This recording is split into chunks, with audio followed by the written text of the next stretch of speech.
In the name of the African ancestors who began the march of humankind in the womb of Mother Africa, we ask these ancestors to be with us, to strengthen us, and give us a vision for the future. In the name of the African ancestors who began the march of humankind in the womb of Mother Africa and marched down the Nile, laying the foundations for human civilization and culture, we ask these Africans to be with us, to strengthen us, and give us a vision for the future. In the name of these African ancestors who built their pyramids and their temples to their God concepts, to their principles, and to their moral values, who left us a legacy of architecture and monumental building unparalleled in the history of the world, we ask these ancestors who built the pyramids, who built the temples, to be with us, to strengthen us, and give us a vision for the future.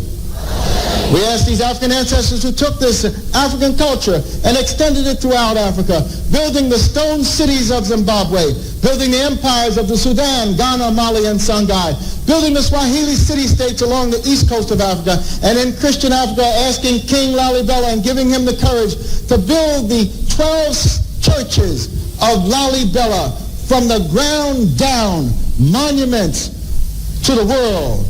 We ask these Africans who spread this culture to the Dogo and to the Akan and to the Yoruba and to the Bankango and to the Zulu. We ask these Africans to be with us, to strengthen us, and give us a vision for the future. In the name of the Africans who opened up Africa, opened up the Nile Valley to other cultures and other peoples, and they came in and nurtured themselves on the African greatness. First coming in early with the ancient Hebrews, and they synthesized this culture and produced Judaism. Later coming in were the Christians, and they synthesized this culture and produced Christianity. Coming in were also the Greeks, who took the African culture, synthesized it, and produced Greek civilization.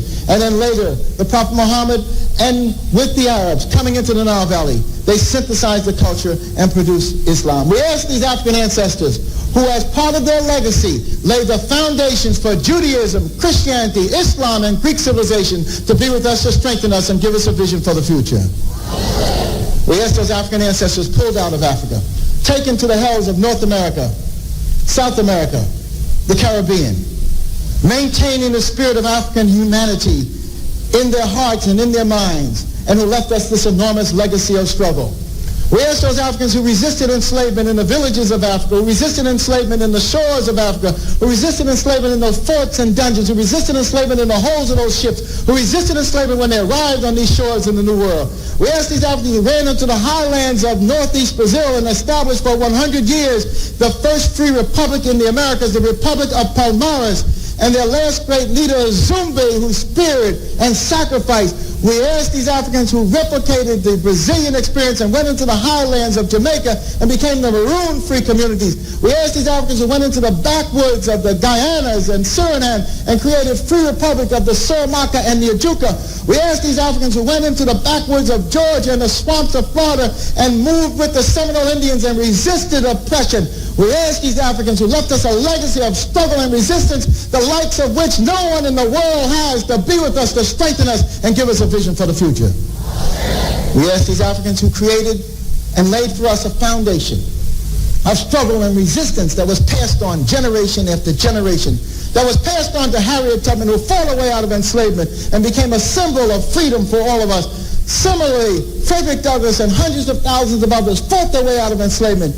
We ask those Africans who went with Boukman Dessalines to create the greatest revolutionary experience in the history of the world, the Haitian Revolution, leaving us a legacy, the likes of which no one else has had. We ask these Africans to be with us, to strengthen us, and give us a vision for the future.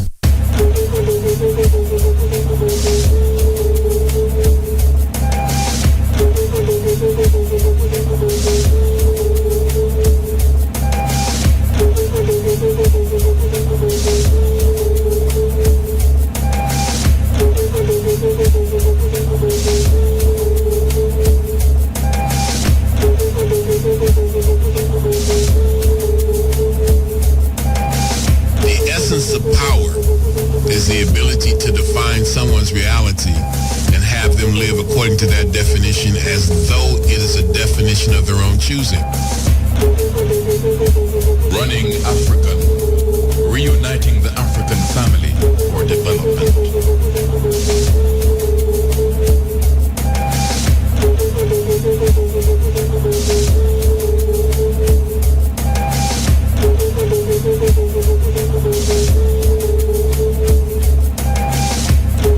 before Amon the greatest one.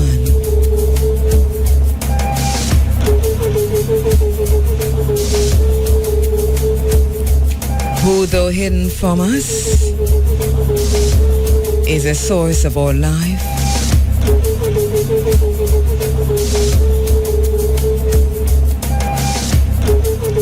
Prosperity and health. Let us unite. Let us unite in peace. Let us heed the call of our ancestors and let the African spirit unite us as we attempt to continue the struggle, confident that we shall conquer.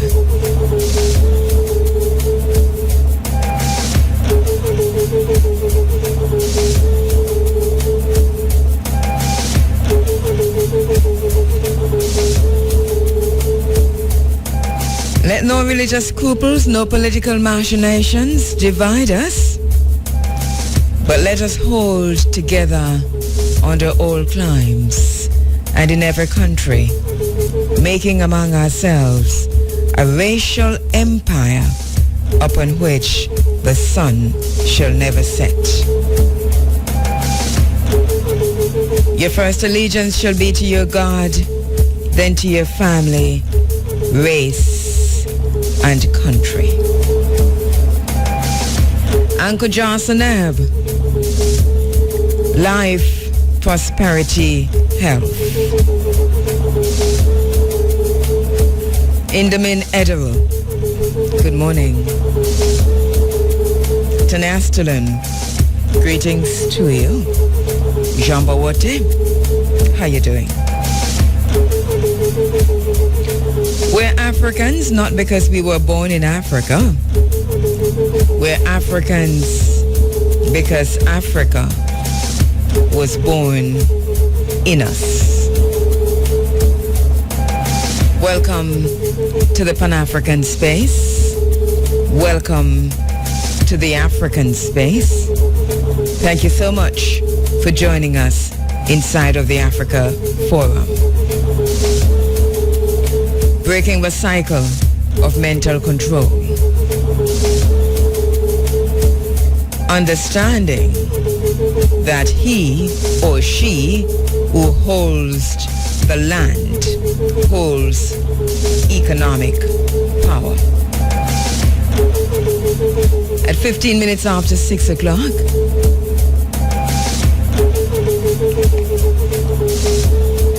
when your God and your Savior look like your master and your enslaver, you become the principal agent in your destruction.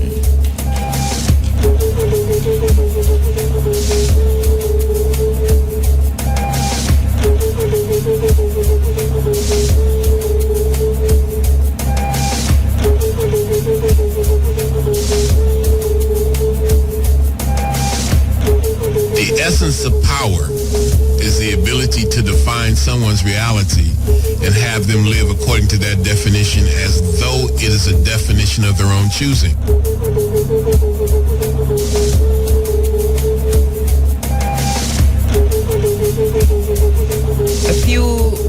A few months ago, I mentioned in this space that one of the things that we are going to be doing as we look forward or look back to go forward as we Sankofa is to go in search of our gods, in search of our God, singular, in search of our God, African original religion. We can call it many other things, but we're going with religion for now until we've found our God. Part of reclaiming our identity and reclaiming ourselves and understanding who we are. Because remember, one of the things we have to do as a people to succeed for development, even in the reunification process, is to to answer the basic questions of who am I, where am I from, where am I going, how am I getting there, and I meaning me and the race, myself, my children, my Africa.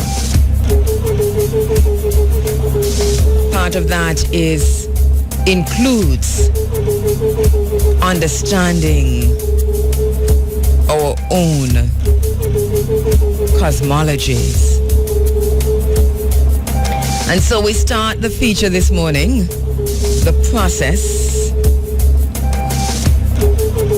all over again, in search of our God, African original religion. We're starting with Yoruba, and it might go all over the place because you would think that we'd start in Kemet.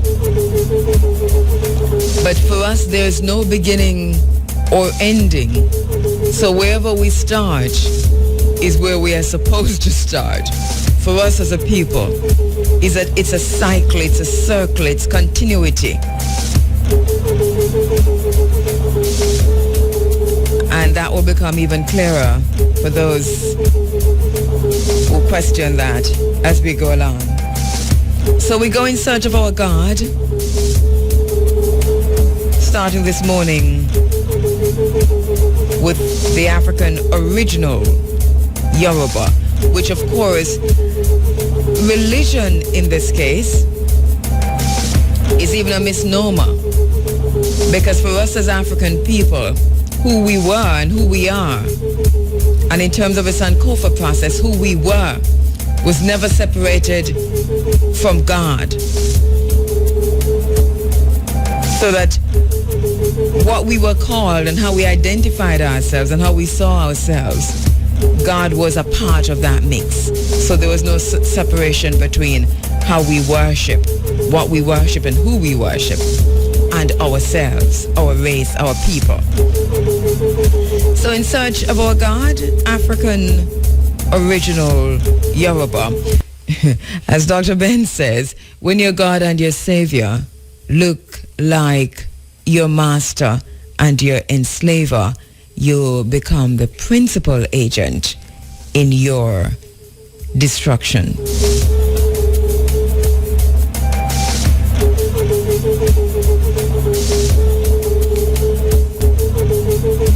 It is 52 days since Mr. Franklin Johnston made one of the most egregious statements ever made by an advisor to a minister of education in terms of a people's identity, a people's culture, a people's race. But he remains advisor to the minister of education. So some things we're serious about and some things we're not so serious about. So some things we choose what we stand up for, don't we? For me, it's one and the same. What you do for yourself depends on what you think of yourself, and what you think of yourself depends on what you know of yourself, and what you know of yourself depends on what you have been told. Are gathered here together. Oh, ancestors, blacker than 1,000 midnights, African ancestors, it is you that we, your children, give respect and honor. It is you, we, your children, give respect and honor. Oh, ancestors, we call upon you. We call upon you. And welcome you to this place. And welcome you to this place. African ancestors, let your presence fill this place. Let your presence fill this place. Oh, African ancestors, who have been purposely excluded from the history books. Who have purposely been excluded from the history books. So that the world would not know of your greatness. So that the world would not know of your great greatness. Our African ancestors, who gave civilization to the world. Our African ancestors, who gave art to the world. Our African ancestors, who gave music to the world. Our African ancestors, who gave sciences to to the world. Who gave sciences to the world. Our African ancestors. Our African ancestors. Who gave mathematics to the world. Who gave mathematics to the world. Our African ancestors. Our African ancestors. Who gave medicine to the world. Who gave medicine to the world. Our African ancestors. Our African ancestors. Who gave philosophy to the world. Who gave philosophy to the world. Our African ancestors. Our African ancestors. Who gave God consciousness to the world. Who gave God consciousness to the world. Oh ancestors. Oh ancestors. We thank you for devoting your life to make a future for us. Thank you for devoting your life to make a future for us. For your children. For your children. For your grandchildren. For your great-grandchildren. And for those yet unborn. Now stand with us. Strengthen us. Guide us. Teach us. And protect us from the snare of our enemies. Rise up, O African ancestors. Rise up, O African ancestors. And let our enemies be scattered. And give us the wisdom and the boldness to deal with our oppressors and those who would hinder the liberation and the empowerment of our people. Rise up, O African ancestors, and live in us. And we will not fail to honor you. We will not fail to respect you. We will not fail to hear you. And we will not betray you. Ashe, Ashe, Ashe.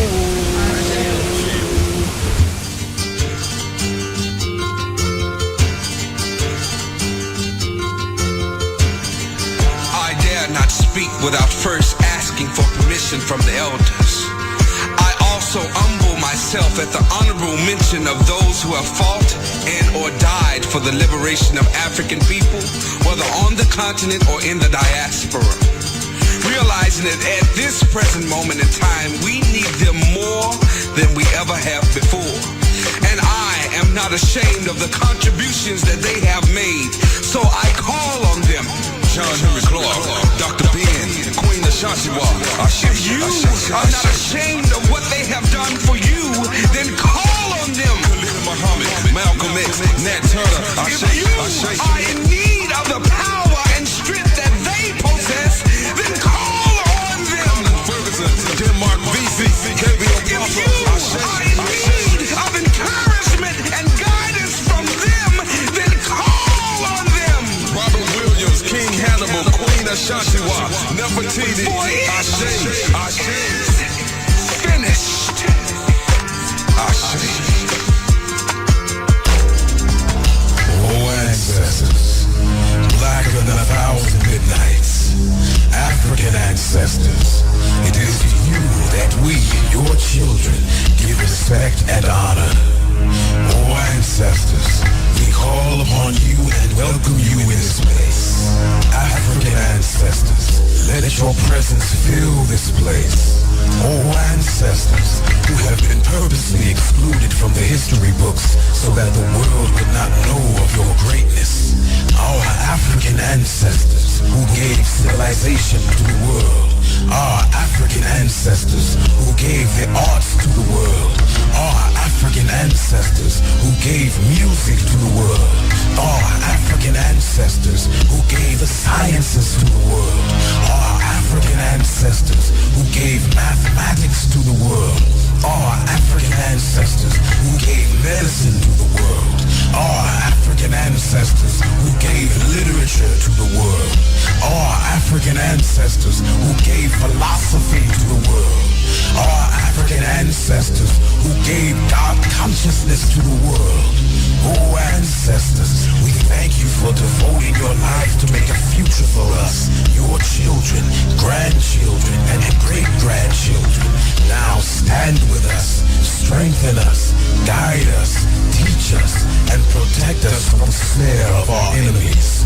Rise up, O African ancestors, and let our enemies be scattered, and give us the wisdom and the boldness to deal with our oppressors and those who would hinder the liberation and empowerment of our people. Rise up, O African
Black Power family, welcome to another Sound Letter TV House of Conscience production. This clip right here is honor and memory of our elder, Dr.Ben, who has moved on to the realm of the ancestors. Alright family, all life is energy. It just changes forms. Peace and Black Power family. Now the person who has let us know that we're African people and has hammered it into our head and told us about our greatness is Dr. Ben. We welcome our brother here.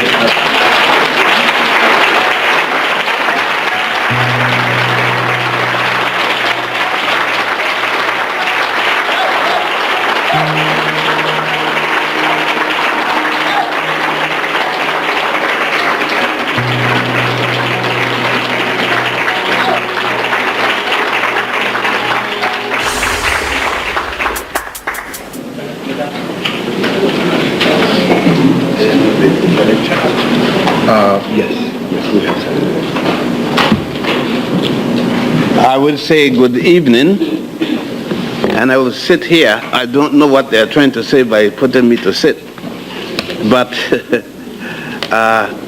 there will be times that I'll get up and do what I have to do. I asked Dr. Jeffries to give me a hand when it's time to stop so that we could have a question-answer period. I was told that I may make my presentation on any subject area that I desire, and so I will make it tonight a little in an area that you have never heard me on, I know. It is the Nubian origin of Egypt.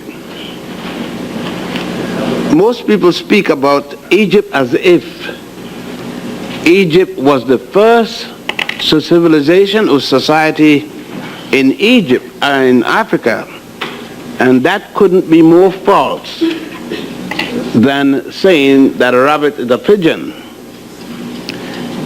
Egypt is one of the last of the ancient cultures, if not the last along the Nile. What made Egypt so important is not that it led any African society in antiquity, but that it is the society in where most of the artifacts have remained, because it was the first of the African society and the societies of the entire world to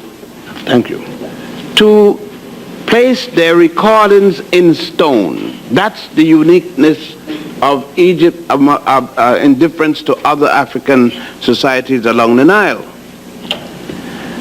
We cannot place Egypt before the Sibyllian period, Sibyllian first, second, and third, in terms of records, whereas you can place the societies of Africa at the headwaters of the Nile: Ethiopia, Uganda, Somalia, even Kenya and Tanganyika.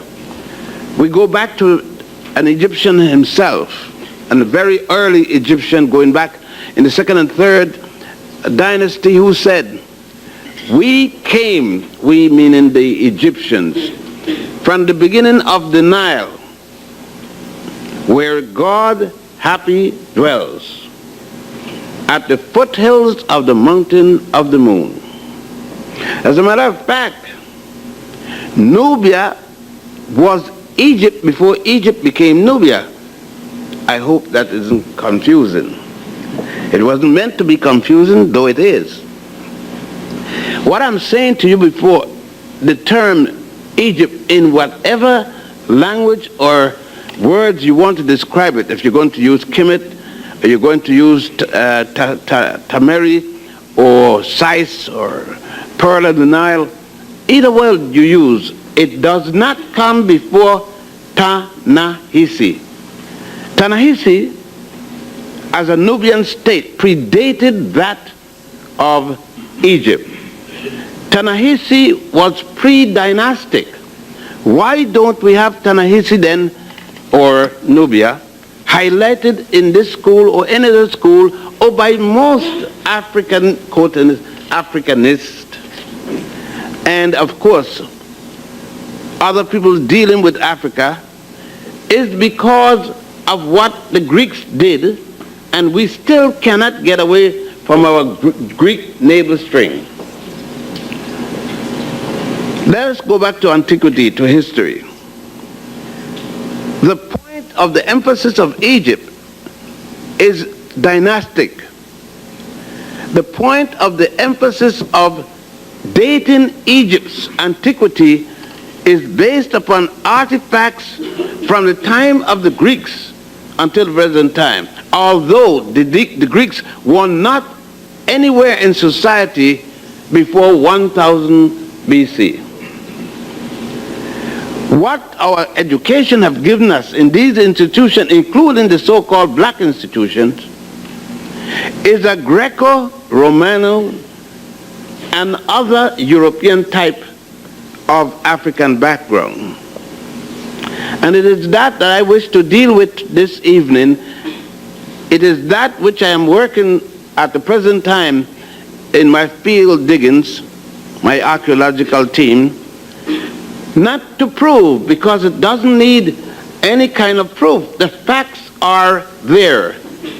If we should look at the facts, my reason for coming down the Nile, instead of going up the Nile like most people come to Cairo, they fly into Cairo and then they start in Cairo, going up to Aswan. I start in Aswan and go down to Cairo. One time we even went down to Alexandria for what I do not know.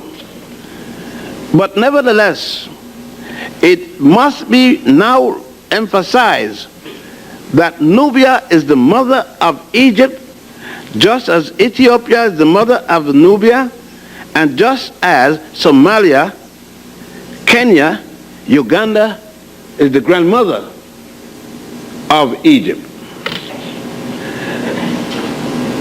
If we are to look, no society in human history starts at the end of a river and work up against the current of that river.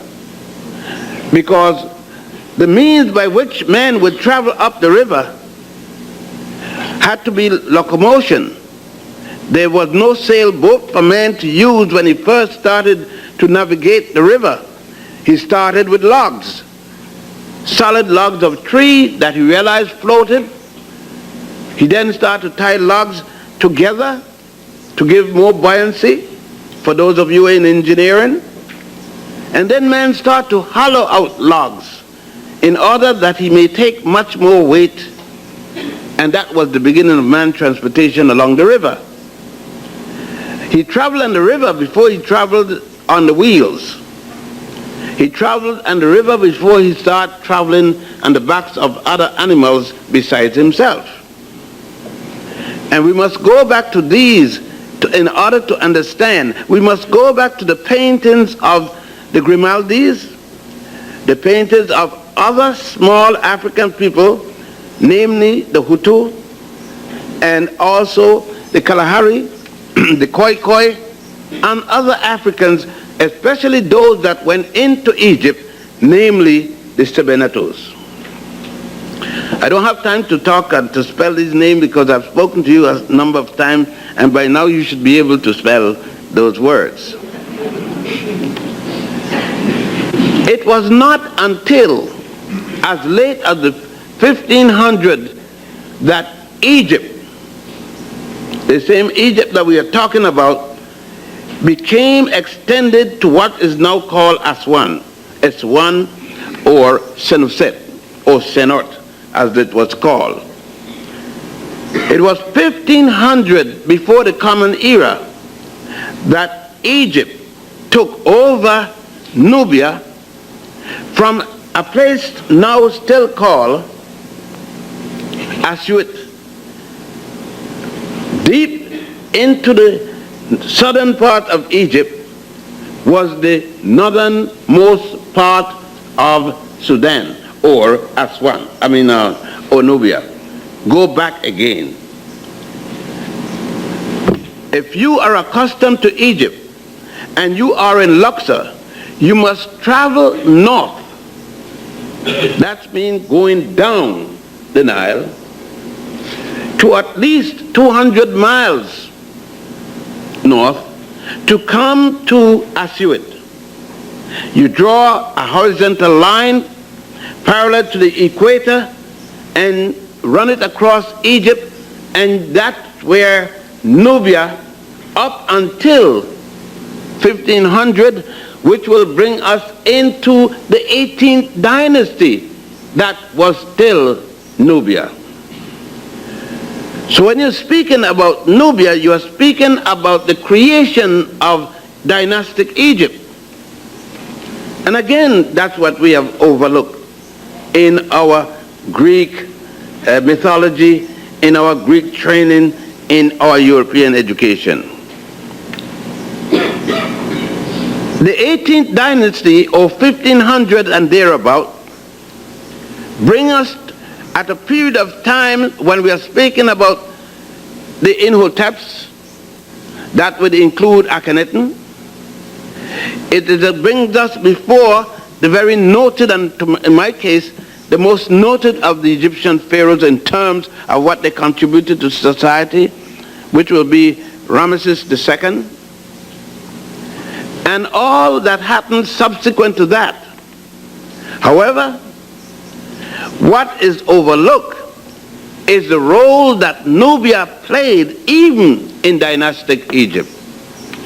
We know of Nubia, and we deal with Nubia in terms of one particular person, and that would be the wife of Ramesses II, Nefertari II, because we then generally don't speak of Nefertari in terms of second. She is the second. There was a previous Nefertari which we will speak about later. Nubia not only gave to Egypt Nefertari II or Nefertari first, but Nubia passed on her culture to Egypt. We think of Nubia in terms of the Nubian dynasty, 24th, 25th, depends on whose chronology you're using, and that would be a point when Egypt will already start to decay. Egypt was already in her dying days when we are talking about the point when the dynasties were controlled under Nubian tutelage. I am talking about Nubian dynastic influence from the time of Aha, A-H-A, and the time of another man who was confused with Aha, namely Narmer. The Greeks were the ones who decided that Narmer was the first of the pharaohs, call him Mena, as well as they call him later Menes. But in fact, it was Aha who really started. There were 3 Ahas, and only 2 are recorded in Egyptian history. One of the Aha is said to be the first priest of ancient Egypt. This Aha was the one that introduced the Nubian god to Egypt. But that Nubian god has been carefully suppressed. We are talking about Mendelusi. Mendelusi is said by certain Western historians to be the brother of Osiris. In other writings, he is said to be the son of Osiris and brother of Horus. But in Nubian mythology, if you want to call it that, in Nubian religiosity, Mendelusi is the equal brother of Osiris and the senior brother of Osiris. Why isn't Mendeleev mentioned? When we go to the temple of what is called Kalabsha, that's a German terminology, Kalabsha. That temple was Kolo-Boyo Temple, K-O-L-O, one word, B-O-Y-O, Kolo-Boyo Temple. You will notice that when you go to that temple, there are stones belonging to the previous temple that was there. There are animals of ancient Africa and the Nile in particular shown on those stones that you find nowhere else. And then you recognize that there was a temple there hundreds of years, thousands of years that predated the temple that was built much later, equally by Nubian people. Stop and consider who worked the quarries of Nubia. There is not another place in all of Egypt where one can find marble other than Aswan. No place else. And no one can show that any marble was brought from a foreign state, whether a foreign state in Africa or a foreign state in Asia. We do not need to speak about Europe because Europe is not in history yet. Then why is it that African scholars have failed to deal with Nubia? The answer is obvious. Because we have failed to deal with our color. And we're still scared to deal with our color. I'll give you an example of this. African scholars, and I use the term with quotation marks, African scholars come to Harlem and they say, Dr. Ben is this, Dr. Ben is that, he introduced us to this, he introduced us to that. Look at their writings. See if you see Dr. Ben's name even mentioned in a negative way. They come after come and they go after go and they tell you how great Dr. Ben is. And Dr. Ben is still laughing inside. I don't laugh in the face because it's rude, I said. But then you take up the latest work and see if in the latest work, I'm not talking about 10 years ago, 20 years ago, in the latest work, they quote everybody that Dr. Ben introduced, even the white ones. The present star in academia that they quote, Bonnell, was a fellow that came and sneak in my classes at Cornell up to the last day when Cornell getting rid of me. They came to find the last piece of information. Today, Bonnell is a superstar, yet he quote me all over the place. I am known to be blunt. Take up the last book of, Africa Revisited, or somebody revisited, and see if you see any of those scholars, any one of them, quoting Joseph Ben Hirkanen. You name it, and he or she or he and she found it necessary to quote James, who I introduced, and others, but never Ben Hirkanen. Why? Because Ben Hirkanen dare equally to say, among other things, that the civilization of Egypt is a black civilization, and say it without a benefit of doubt, and deal with the rape of Africa in terms of the Greeks of yesterday, the Greeks of today, and all other Europeans combined. And why do I say this? And why can't they say this?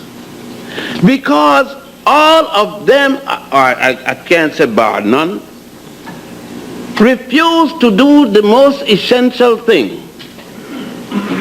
Get out of the library, get out of the museum, and go to the field. Take off your three-piece suit and the tie. You can use it. I use three-piece suit. This is my camouflage garment. my gig, as the brother said.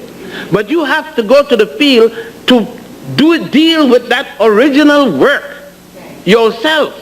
If you want to be a mother, you can't be a physician dealing with mothers. You got to be a mother. Get pregnant, then you know what it is. You could be a faggot, that don't make you no mother. You could sympathize, but you will never know what it is to be a mother. You will never know what Egypt is unless you go and do that original spade work. How could I tell that Nubia is the mother of Egypt?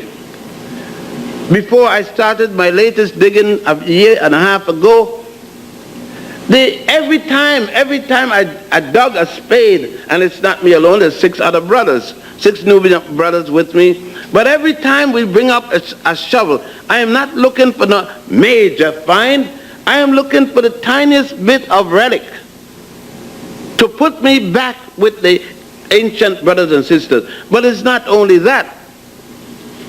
I go back to the ancient people, the ancient modern people, if you want to call them that, those Egyptians, those Nubians who cannot even speak today Arab. You'll be surprised to know that that there are thousands of Nubians who do not speak Arabic in Egypt.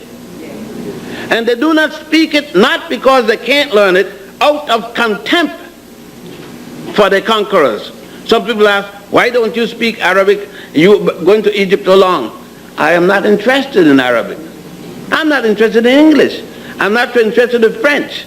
I'm not interested in any colonial language, so that if I don't speak or speak it out of its proper grammar or whatnot, I don't give a damn. I don't speak it because I hate the damn thing and the people that it belongs to. That's why I don't identify myself as English, French, Dutch, or anything like that. Now, in going back, then, these are the basics in which to understand the material that one uses. One must have the frame of mind.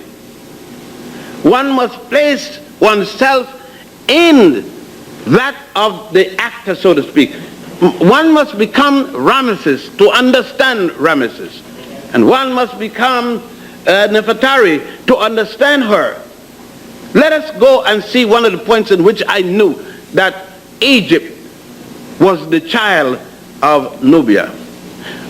The most essential sacred drama in all of Egypt was the Opet Festival, the O-P-E-T festival. And the Opet Festival came out of another festival, the festival of the love, the romantic prowess of the mother queen of all of Egypt. And I'm speaking about the goddess. Not the goddess that you know commonly and most shown over the heads of the pharaohs when they die, and yet she goes back way time. I am speaking about the goddess, the woman who was involved with the first trinity of the entire world community and the Nile Valley in particular. I am talking about Khonsu's mother. Khonsu is called various names, and I'm using the name that you're most familiar with. I am talking about goddess Mut, not goddess Nut. They're two different ones, M-U-T and N-U-T. Why is it that all the writings there's an emphasis on goddess Nut, but no emphasis on goddess Mut? Because it's clearly stated that goddess Mut is a southern goddess. Southern means upper Nile. We must look back and say, was goddess Nut worshipped south of Egypt? Not at all. The ancient Nubians and Ethiopians, on the other hand, worship goddess Mut. Anywhere you go, to the beginning of the Nile, there are folklore about Goddess Moot in Uganda up to today.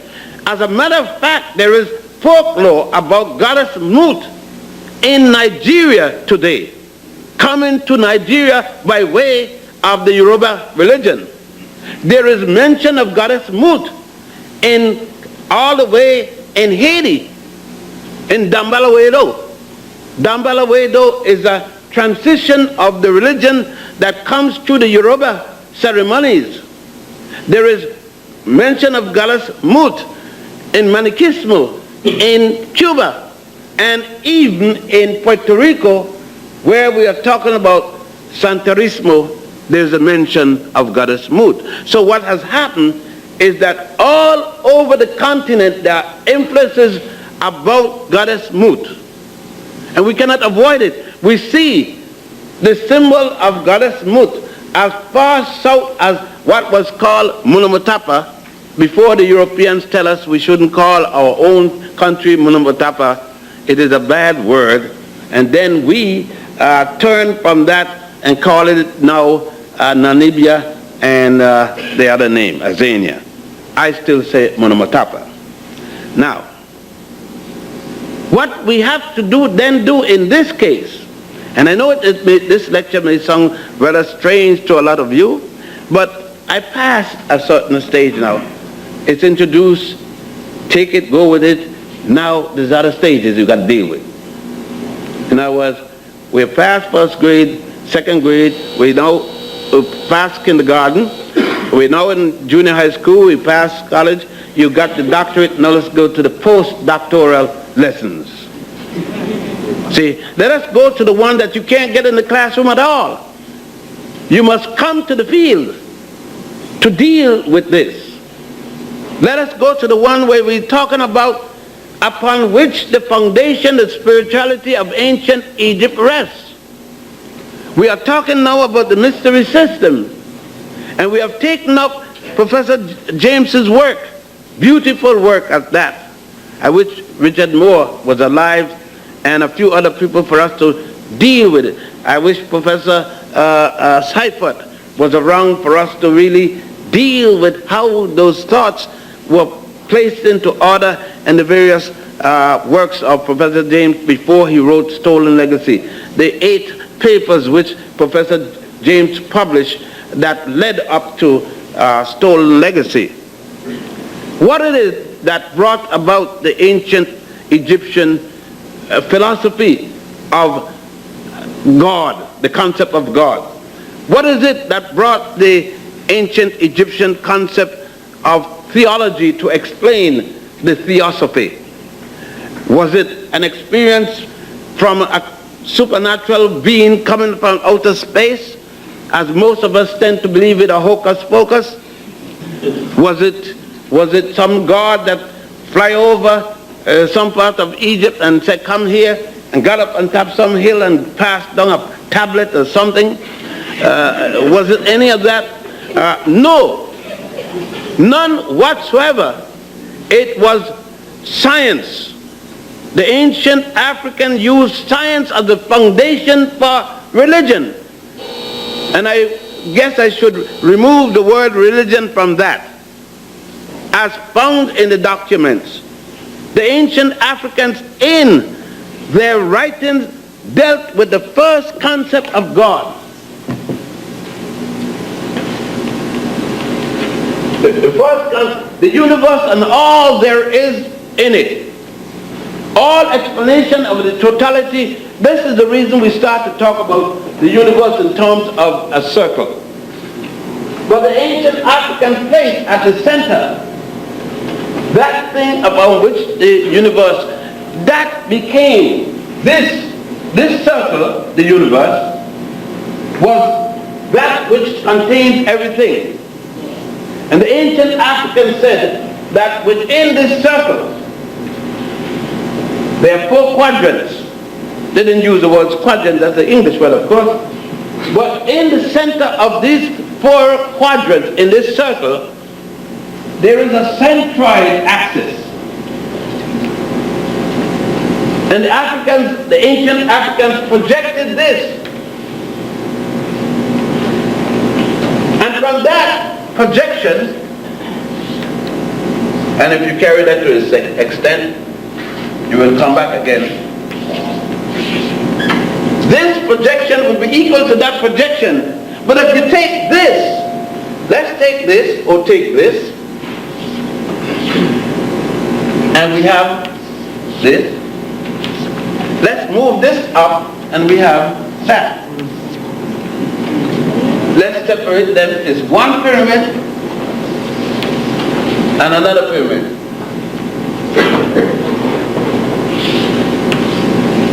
The angle doesn't change. It is out of this, I'm sorry, and the projections of this that the ancient, but did this come from Egypt? Not at all. We see this in southern Africa among the Grimaldis. Go to the museum in the New York Museum of Anthropology down there at 70 and Central Park West, and you see the Grimaldi doing this. But what is the difference? You still have the point of it. This intersection point, that intersection point, that intersection is still going to give you, the four quadrants is still going to give you the pyramidal sign. But did we break this down? It is here that the original concept came, that God is the center of the universe. And God, as the ancient called, was Ra. R-A. Why R-A? Translate R-A into English. R will be, or R is equal to the radius. God sees and commands all that God sees. And that's what was the Greeks would call it the mysteries. But the ancient Africans equally went further and said what? A, B, and C. And out of that developed A squared plus B squared equals C squared. And all other types of algebraic calculation. And that was the mystery. When the Greeks came to Egypt, as a matter of fact, before they even came, when they were on the island of Samoa, when they were learning from the ancient Africans in lodges established by the ancient Africans, they could not understand this to be logical thing. If you drop a plumb back from here, we saw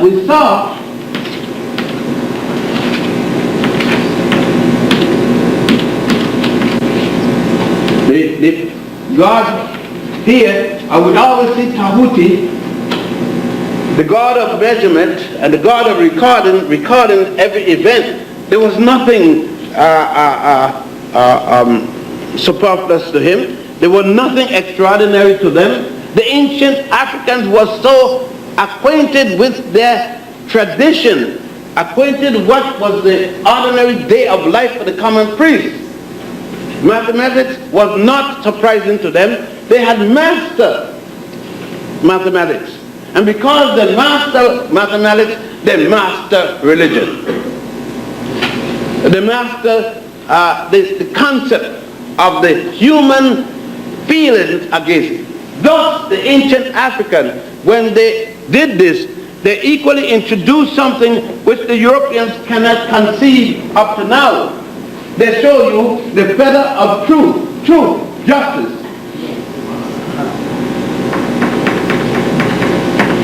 Ma'at, as it's called today. Ma'at, an Ethiopian ostrich feather, again symbolically the heart soul. The heart soul. And they put an eye here, two eyes, a nose, and a mouth, dealing with the heart.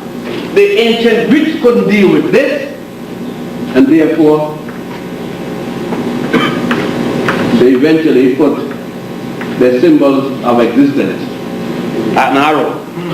They had to have violence going through that heart, just as they have violence in terms of our love making. Even the lullabies up to now that the present Europeans sing, Rockabye Baby on the treetop. When the treetop baby, the baby gonna drop and break into two. And Humpty Dumpty on the wall, get a damn fall and bust up. And, you know, even the little rhymes for the little children gonna wind up into, murder or something. So they couldn't think of this kind of thing. The ancient Africans, it is from this the ancient Africans used to conceive the possibility of God. The translation out of this came another aspect that the Africans see. Now we have the circular shape here, we have the circular shape here. And what we're talking, the ancient Africans started to devise methods by finding these chords. What did they mean? Out of this, the Africans did more. He reversed this and did this. He's finding the strength of things around him. Most of you young men are in engineering. It's not only for making a dollar, so you could buy a BMG or a GLB or something like that. These are spiritual dimensions. The ancient Africans did these. The moment factors here.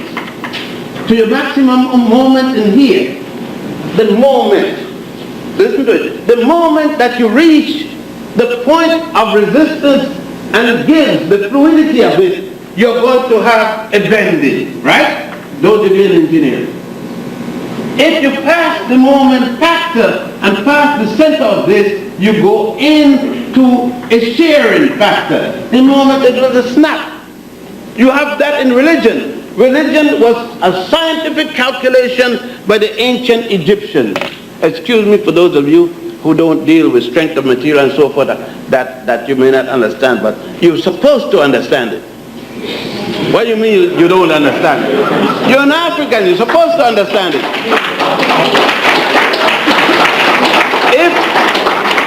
If we were taught as Africans, as our ancestors were teaching in the school, every one of you would have understood it because you would have been taught this. You would not have been taught only for its engineering characteristics to make a dollar to buy you some personal wealth. You would have been taught this to understand the spirituality that is involved with this. And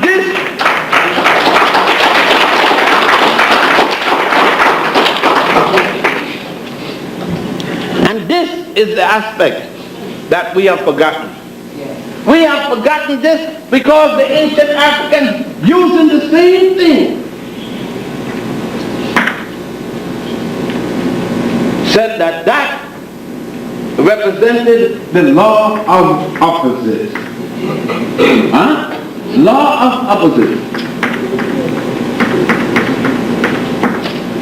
For this is that, for this is that, for this is that, for this is that. Everything you go, anytime you move from the center point, there is an opposite. You can carry that center point any place, there is an opposite.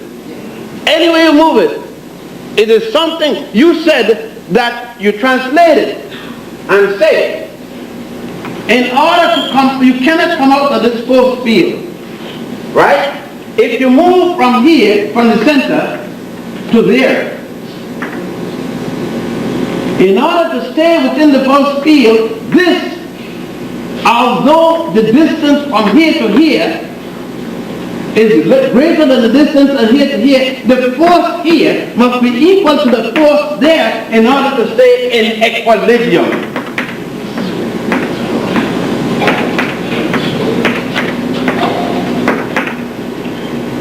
If you lie today, tomorrow you pay. And tomorrow is not necessary. You lie on the 6th of December and you go pay on the 7th. You may pay on the 19th, 10,000 years later. The Europeans trying to adopt this concept could not deal with it in its Africanicity, thus deal with it that your children will suffer unto the 7th generation for wrongdoings of yourself.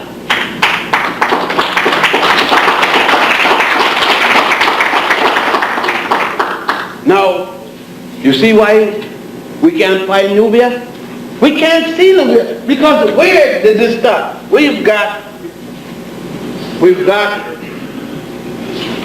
this.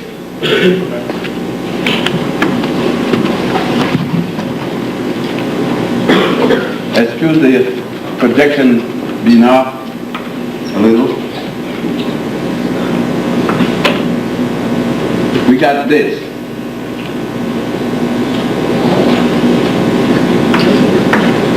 So we got where Africa and Asia meets. But we also have this.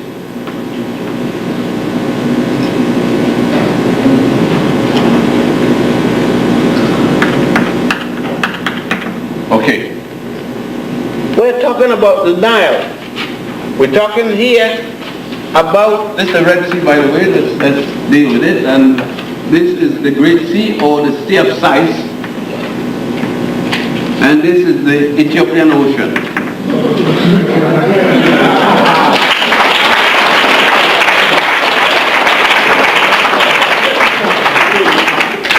It has been changed to the North Atlantic, to the South, and the South Atlantic.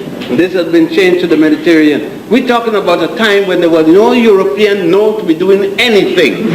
It doesn't mean that they weren't wrong, but they were messing with ice. They had no concept. They didn't even have the idea of making fire to keep them warm. You understand? They are talking about the time when the Europeans used to kill, out of every 5 girls, they killed 3. Because it cost too much to keep a woman alive. So they went to, not polygamy, which they condemned, but they went to, no? The opposite of polygamy, monogamy. Add me the 3rd factor, polyandry. I mean, you're all going to college.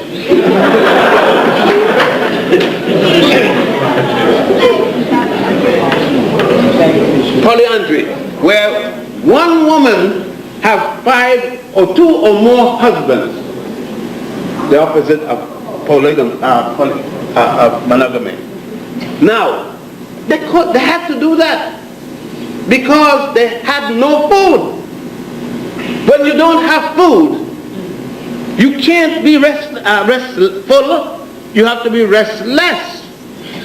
You got to be always thinking and getting up, getting as little sleep as possible to get out there to catch the next fish coming up in the hole, when you dig the little hole.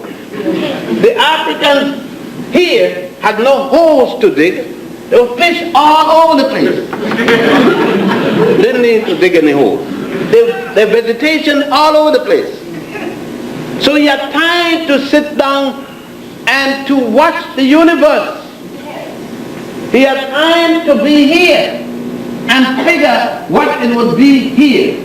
And time to figure here. Thus he understands, he knew.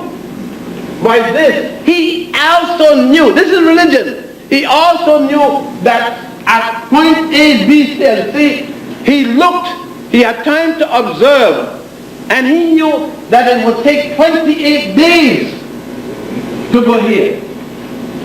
And he didn't know it would take 28 days to go here. 28, and he said the object that he saw here, called it moon, call it any other thing that you wanted. And he knew. That's why he knew. There were no damn nonsense the Africans thought about any wall being flat. The African knew the wall was not flat because they had already figured the wall up to the point to give us a calendar called the stellar calendar. A calendar based upon the stars that he had seen looking here, he saw there. He then conceived that here was the beginning of the world at a place called Giza, centroid of the 16 pyramids that were there. And thus, this nonsense about the African using the pyramid for a water pump. I mean, that came because nobody who wrote that went to the field. You could not have gone to the field in the pyramids and come up with such a thing. You first write it, then you come to the place, look at it and say, yes, I agree, it's so. You got to come and see it. Because if I drop a perpendicular here, you see, if I drop a perpendicular there, it is this same line. If I drop a perpendicular here, if I drop one from here, you see what's happening all the time? Yeah. It is going to be the same series, it is going to be the same. So the African knew that when he stood at this position, and that's why I know that Nubia was the mother. Because when I go to the temple at Sinot, and the island, the tip of the island is Elephantine, what it's called Elephantine these days, it's Sinot.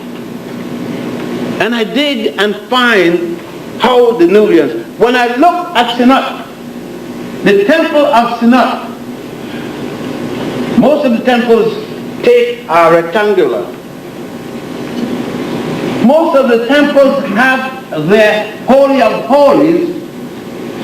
Let's do this.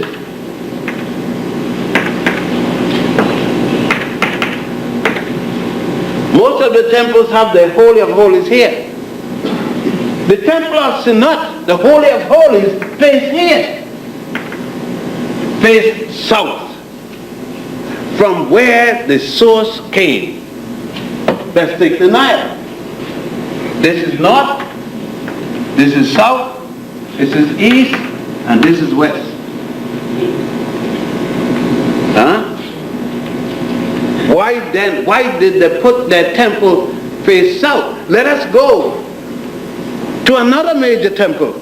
Let us go to the temple at the great northern temple, which is now called Karnak, which was called Warit.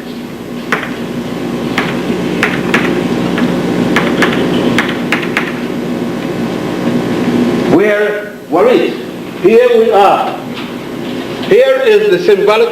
I'm going to put Cairo here, but it doesn't belong here. Cairo doesn't come until the 12th century of the Common Era, when Saladin, the Arab, established a little city called Fustat, F-U-S-T-A-T, which is today called Cairo. As a matter of fact, there's an old part still called Fustat by anybody who knows the history. But let's take Fustat over here, or Cairo. And I only use it for references, not an ancient city.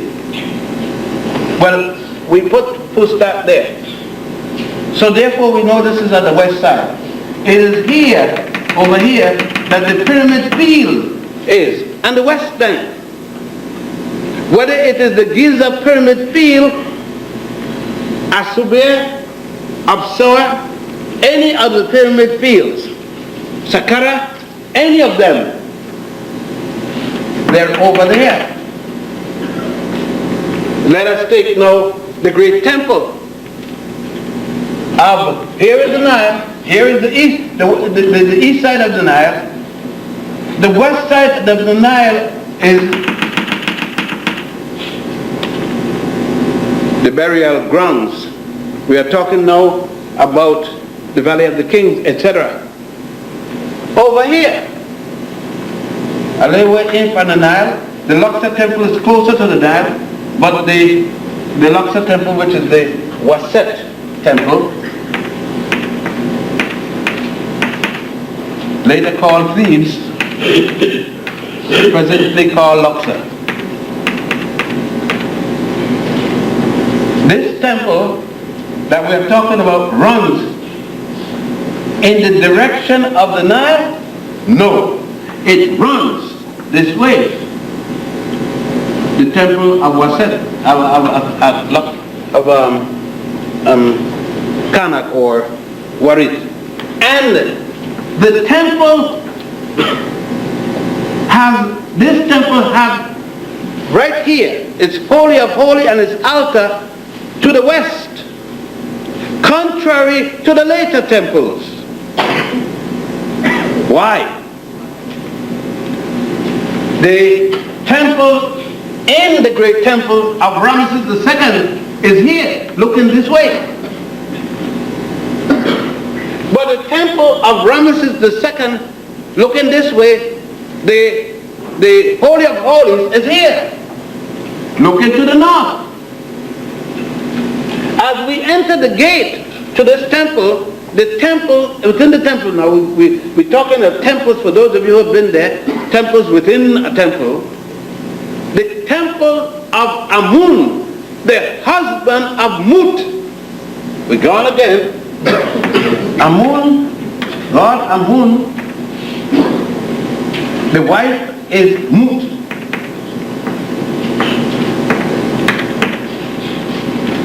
The temple of Amun is here, runs this way. Where is the Holy of Holies? Here, south. And where did God Amun came from? South. Ra and Amun both came from the south. Why would the ancient of Egypt take their gods from the south? Why is it that their mythology speak of the first king that rose to the rank of Pharaoh, head of the great house, Pharaoh, was from the south? The south is Luxor. We just said it, Luxor, using today's name. That is where Naaman and Aha, all of the ancient, the earliest pharaohs came from the south. The most important pharaohs came from the south. The Amenhotep families did not move their residence until the son, Akhenaten, Amenhotep III, moved the residence to north. But why didn't Akhenaten maintain? What did Akhenaten do to change the whole concept, trying to get away from Amun? He moved the concept. Yes, he did the right thing. He introduced the concept, reintroduced the concept of Amun Ra. Before he become Amun Ra, it is Amun Ra. In the north, it was changed to what? Amen Ra. Amun Ra had become Amen. And after Amen Ra, after Scorpion, the king Scorpion was defeated by the king Nama, also called Mena. The Greek came later and called him Menes. It is then it became Amen Ra. But we must understand all of this. How in the world you're going to deal with it if you don't understand it? How can you deal with religion? How can you deal with Jesus Christ and Allah and Jehovah, and you don't know where these people pick up from? Thank you. Huh? How can you deal with Allah, with Jehovah, and you don't have a Jew, one Jew at all, until Abraham arrived? Abraham, and you can't deal with him until at best 1675 before the Common Era. You can't deal with Jesus Christ until Pontius and Botius in Pontius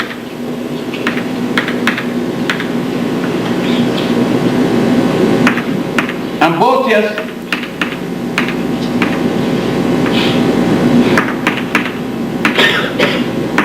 until at least what is called 25 or so. He started it, so let's call it one of the Common Era.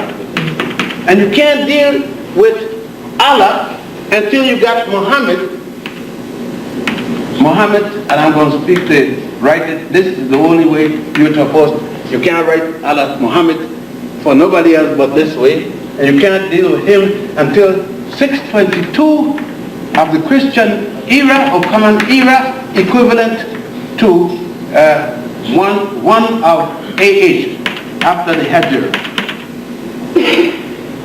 If you cannot relate these factors together, then if we deal with these, just let us deal with modern Egypt. Egypt has already gone a number of dynasties, a number of years together. We go back to at least 4100 before the Common Era. And that is already when Egypt has made a major transition. The book of the coming forth by day and by night is already transferred, already translated, already changed. It's already edited. New editions came out. But we stopped at the book of the dead. What we're talking about. And unless we're willing to deal with these things, unless we're willing to challenge the president of the college that we're in, the dean of the college, the dean of education, unless we're willing to challenge them, unless we're willing to challenge the Pope in Rome and the great rabbi in Israel, and who else in England and so forth, unless we're willing to challenge those suckers, we are not ready to deal with this. We've got to be ready. And that's why they can't quote me. They can't quote me writing what's going downtown. And they can't invite me to things where white folks are going to be. They can't invite me to things where good Negroes are going to be.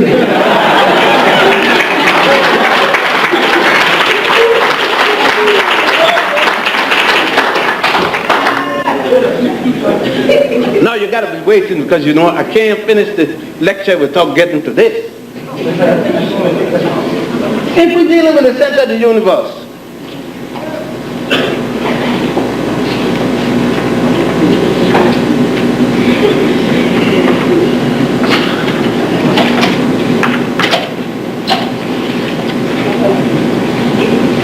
here is the navel.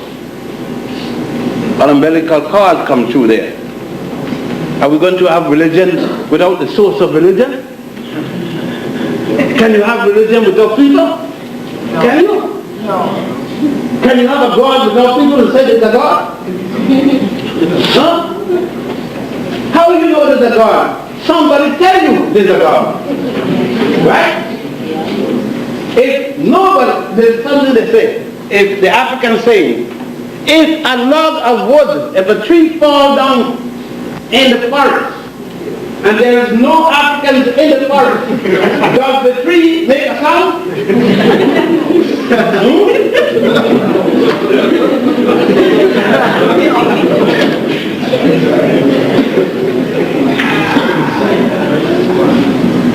Even if they make it, you don't know nobody here. So you need me and you to say what happened. You need me to say there's God. You need me to establish God. God hasn't established herself yet. All right.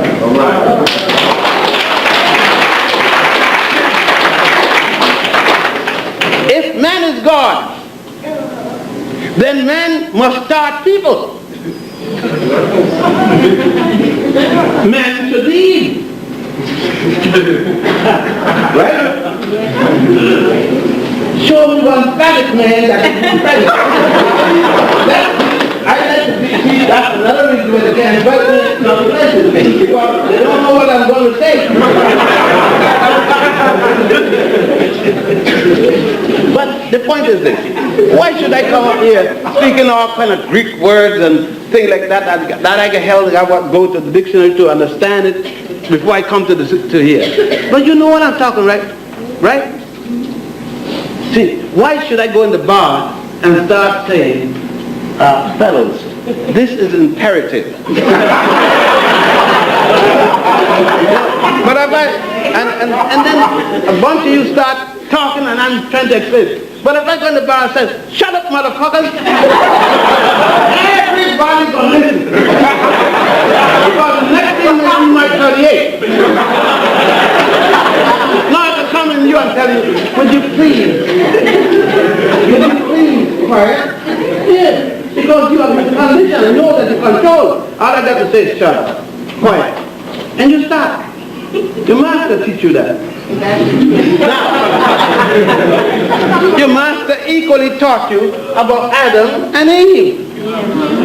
But Adam and Eve don't fit in this equation. Eve and Adam fit in this equation. All right? Because no way. You see what they said? Goddess, Mut. They wrote it down. Goddess, Mut, and God, Amun. Right?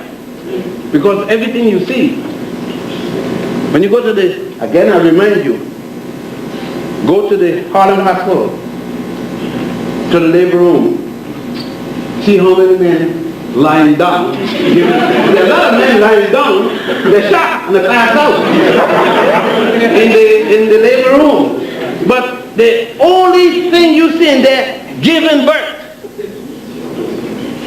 is Sister African. She is giving birth. The brother in the same position, flat on the back, but he passed out. He ain't giving a damn thing. They're going to have to give him smelling salt. But the African did not look at birth. We're talking about his religiosity. We're talking about his spirituality. Thank you. The brother goes and took this and he created a goddess to explain to another brother. He took a brother called Min, shown with one hand alone, always up, one hand. Took the brother and he put, this is the brother name. He puts the brother penis here. Put Min's penis here, a good long one. In a way you can go and see Min and mistake Min. Let us cut the brother, cut the brother down center. Take a AA. Let's take a view of AA. AA to the brother. Let's cut a section to the brother AA. Okay? So we got projection of this section. We got the brother.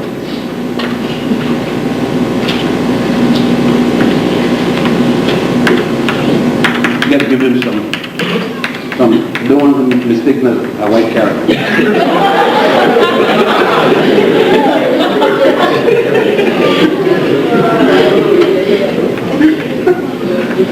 Okay. We got the brother. We got his back section here, and we stop here with his back bone, right? And we come around here because we know this is the soft tissue and whatnot, and we got his stomach here, and then we bring his chest down here. Okay? Now, we know we got the navel of the brother here. We know the normal gonads are here. You call it the balls. I don't want anybody to misunderstand. And the penis is normally here. But the African brother and his sister, because they were the priests and priestesses, in explaining life to us from a philosophical point, moved the penis from here and put it here that we could see the penis here. An extension of the umbilical cord. But what is the umbilical cord? It is an extension of life. It is here that the baby is connected in the womb. Even when the baby comes down here, here's the pelvic here, and it comes out the labia minoria and the labia majora. And that's a bitch that they talk about, labia minora and labia majora. It comes out the lips of the vagina. Down the fallopian tube, out the lips of the vagina, talk what we could understand. Brother Jeff, am I going right? The language of the people? And we come down here. This is our thing. If we were teaching each other the way we could understand, we wouldn't have so many brothers and crack. If the brother understood how the construction of his mama, the construction of himself, and what it was all about, the brother wouldn't be us, but the brother is lost. He don't even know his body. The sister is lost. She got a baby, and she can't tell you about how that baby got in there. She couldn't trace the course of the sperm coming out of this penis going into the vagina. She couldn't trace it. No, she don't know what's getting to the heart of the baby. How the hell she gonna know to take care of the baby? She don't know how the baby got there because she doesn't understand that this has any relationship to her sexual intercourse. To her, sexual intercourse is making love. Last night we made love. How the hell are you gonna make love? Love is an emotional feeling that comes into your psyche, into your mind. That sister, I mean the sister, we talk, and we do not even stop. The sister get into my mind and make my heart, she'll get in my heart, she get in my mind, but make my heart stumble. Start to do all kind of vibration. Huh? I can't think straight, I can't eat. You understand? The sister, but now I'm going to, but if the sister do that, it got my body rocking. But it hasn't yet. But as long as I keep my nose, as long as I could keep my mind, I'm still in balance. See, the love, the physical love, don't change the spiritual respect. Thank you.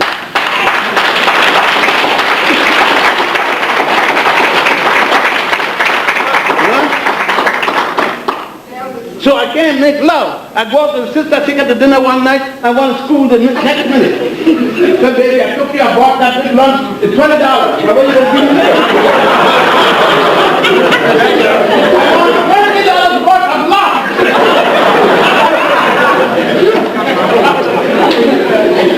Huh?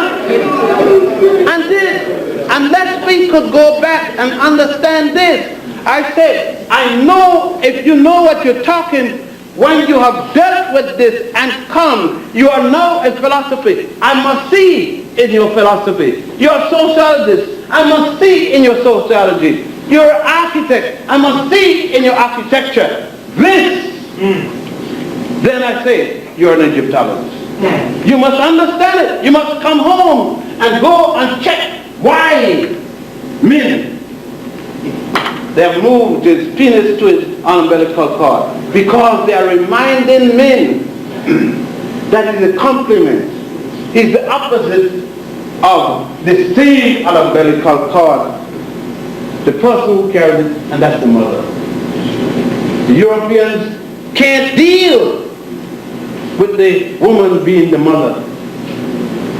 So he's trying to find a way. He has created a plastic vagina. He's removed, now he's trying to make a way in which fertility could happen. He's not satisfied with the creation of nature. And so this bothers him. It bothers him to the point that if you turn your dial and you want to see a man selling ice, there's a naked woman. Huh? If a man selling a tractor, there's a naked woman. Black sisters even could sing. They got top singers, don't need to be exploited. And she in the video, naked, doing the funky dance and the rhyme. And she could sing, she don't need it. But she has to be exploited because she too is caught up with the European value of making love. Huh? You can't make love. You can have sex, sexual intercourse. Then you can have sex without physical contact. I'm not going to tell you that, just keep on that. But I should have a sexual affair mentally. with you. Like most Christian women go to church and get no man. Go to bed with Jesus all the time.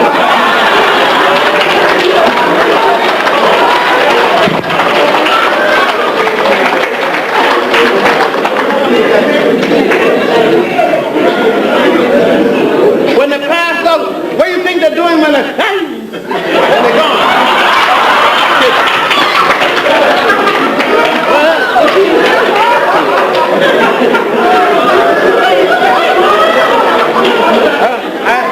I think I'll bring it down home now for the question and answer period. This is what I'm talking about. When you understand that this concept came down the Nile, going to Ethiopia, you see it transmitted from its ancient concept into the drawings as you go into Fort George, and you sit. Go into the churches in the wall at Lalibela.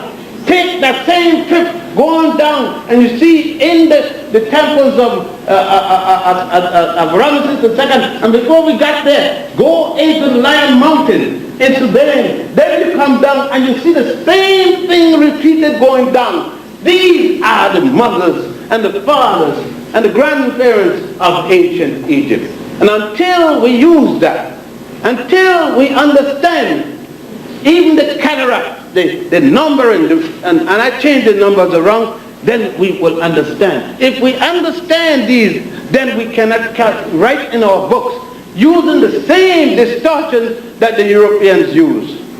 It is not enough to say, not enough to come in the room and say, Hotep, it's good, but it's not enough. It's not enough to say one word, can't say the next one that goes with it. It's not enough. It's not enough to wear African garments, but one on the street grabbing some white woman, hugging like this.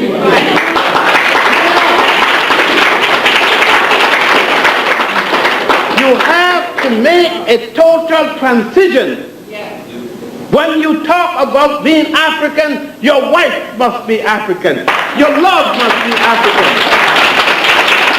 You must be African, think African, feel African, love African. Everything. You must go through a complete transformation, just as the worm does when it becomes a butterfly. The worm changed to a butterfly, but its gene still, jealous, comfort is still a part of a butterfly. So when you see the butterfly, you see no worm. When you see me, you see my mother and father, and their mothers and fathers to the nth degree. And it cannot change. Therefore, when I steal an apple, the integrity of my parents gone. And that's what it means. The sins of the child should fall, and the sins of the parents should fall on the child in 7th generation. The sins of the parents fall onto the child every generation. Not 7th generation, but it doesn't have the mythological thing that if a child gets burned with a pot of hot water, it is because my grandfather sinned 7th generation ago. That's poppycock. It has nothing to do with it. It has to do with a man comes in a restaurant and I'm sitting down and he's hungry. And I didn't give him some bread and I got $50, $100 in my pocket, and I see the brother's hungry, the damn thing goes running down his side of his mouth for hunger. Don't give the brother the money. Said, brother, sit down, what you want on the menu. If you can't do that, stop talking the damn jive about Egypt and all that kind of damn nonsense. You're a faker. If you run from the black community, can't live with black people, you're a faker.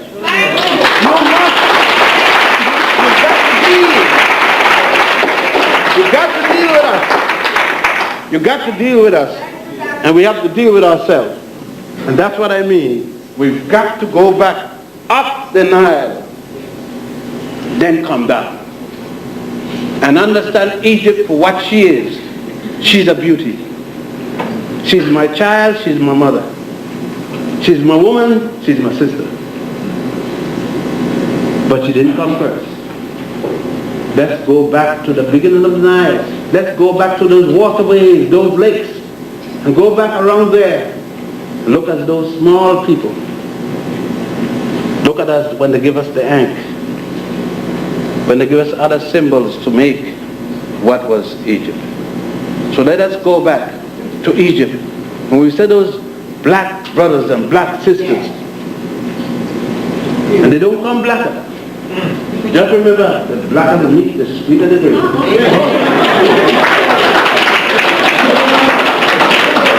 And if we remember those things, that it doesn't say anything to us of the light. I got a light mother. Doesn't make a less of a Nubian woman. But the standard of the African woman is the black meat. The standard of the European woman is the blonde meat. Doesn't belittle us, those of us who are brown, black, there's shades of that. But we must remember the standard. And the standard like that is the standard here. I thank you.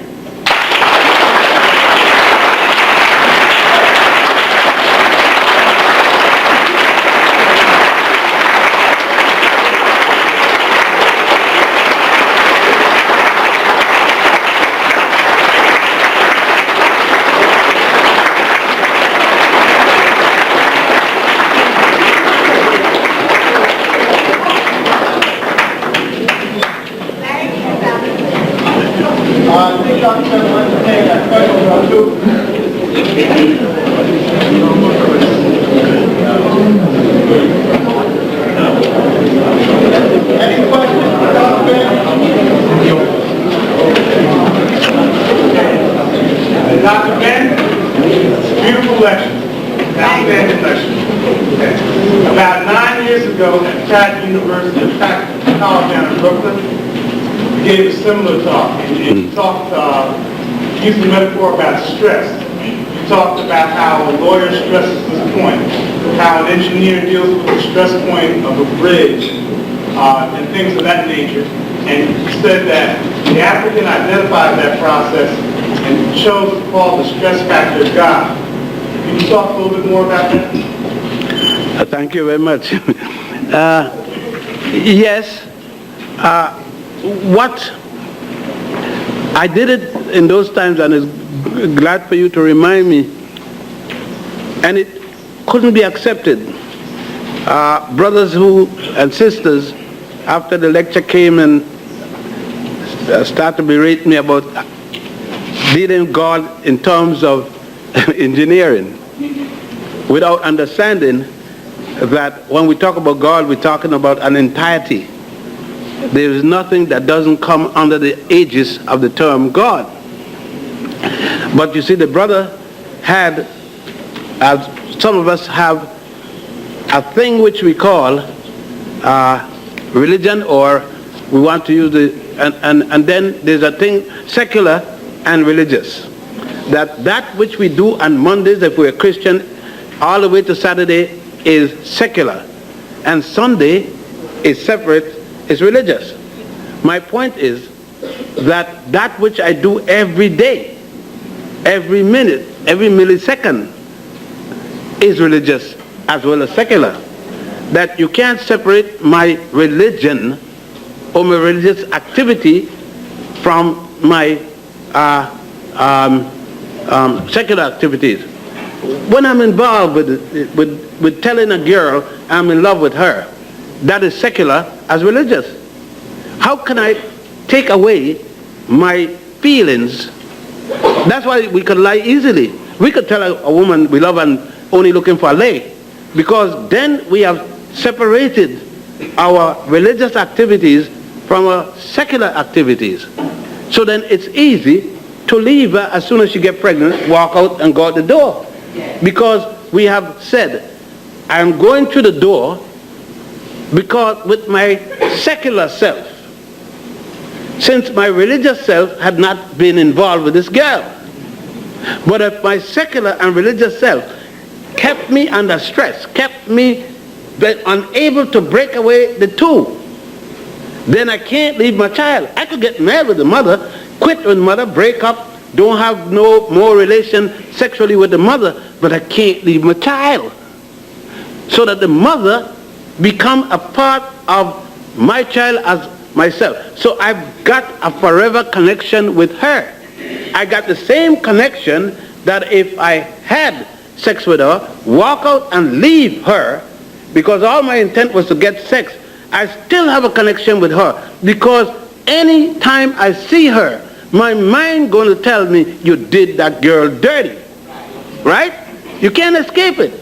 So the stress factor is that. Now, that is going to, each time I see this young lady, my pressure going to go up. Even if it's 1 point, it's got to go up, because the lie is going to deal with me and bring stress. And I said one thing, stress is the worst thing that can happen to you, right? So is it any different than the concept of stress in terms of, let's take two types of stress. Here is a beam, and here is the column. But here is a beam, here is a wall, and here is a beam coming out this wall. Okay. If we put a load here, right, tend to go through, we're going to have this in a moment, the bending moment. The height, the maximum point and the minimum point. But this can be different, isn't it? This can do this. The stress can reverse itself because it got nothing to hold the end. Right? Okay. But you still have the same action happening. Now, is there a little stress when I leave my child with the woman, abandon it and don't talk to it? That's a tension. When I go with the woman and just take her body with no intent of doing right and then go away, I get this fluctuating. Here I get the bigger damage when I leave the child, because that's impelling. The load is impelling. The load here is fluctuating. I could dance around. I could justify, I could do it. Oh, well, she didn't get pregnant, so what? See? Here I can't say she is pregnant. Bring me back to my mental responsibility of this. Huh? And bring me back to what's coming out of me. That is not down here alone involved, but here. I am connected to a child, and just like I made a connection to the child, like my father made the connection with my mother and bring me out, I got the connection. So the idea here continues back here, and the idea is no different than the idea here. If this is placed in stress, it will break when it meets its ultimate limit, its elasticity. This will break equally. It tends to shear. It will tend to shear here quicker. But if it doesn't shear here and the load is here, it bends less, but it reverses the stress. But eventually it's going to break or shear. So does it matter if it's shear, break here, or it's break here, it's broken. And that's the difference. That's what we are saying, is that the mathematics is no different than a human theosophical feelings.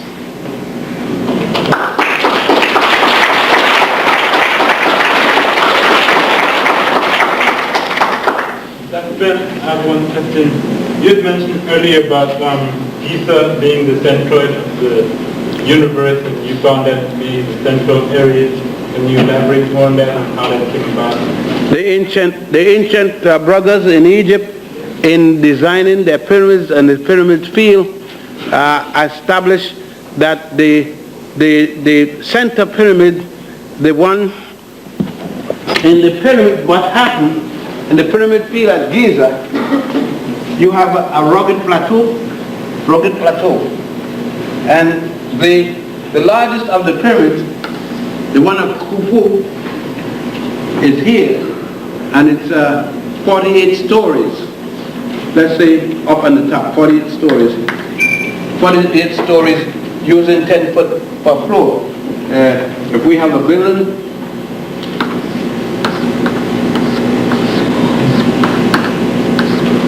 this is floor 1, floor 2, floor 3. 10 foot from one floor to the other. Using that, the pyramid is 48 of these, or 480 feet, or 48 stories.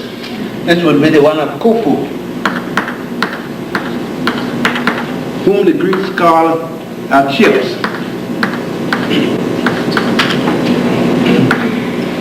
This will be the one of his Khufu's son, which will be Khafre. Look what happened. Look at the size. Let's take a relationship. You see the chart? 1, 2, 3. 3 lengths of the chart. Let's take 2 lengths of the chart. 1, 2.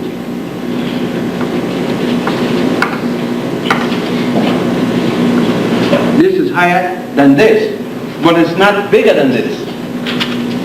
And that would be the one at Capra, which the Greeks call Cephren. Cephren. And this is the one of Cephren's son, Menkaure, whom the Greeks call Mycerinus. Menkaure, Mycerinus.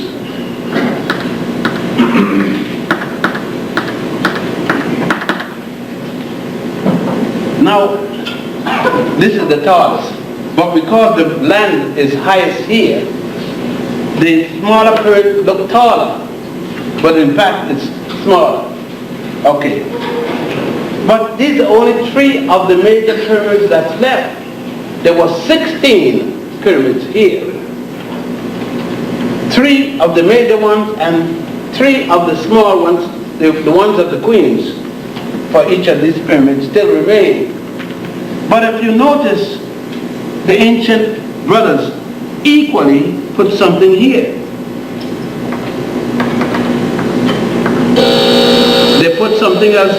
We're looking in front. Let's make a projection of it. Equally here, they put something else. Now, this is the head of a human being. This is the body of a lion. Here you walk to an altar. Back of the altar, you have a stela with the words of printed on it. This is equally him. It's centered on the center pyramid. And the brother said, this point is equal to this point, so that this is here. The pyramid for this pyramid is here.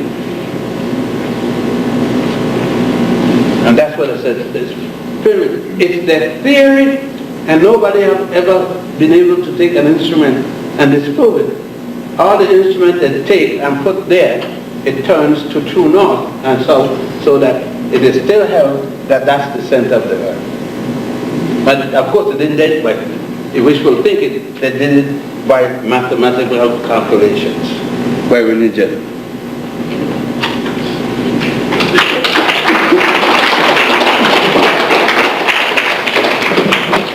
Okay, if we don't have any other questions, let's give the brother a round of applause.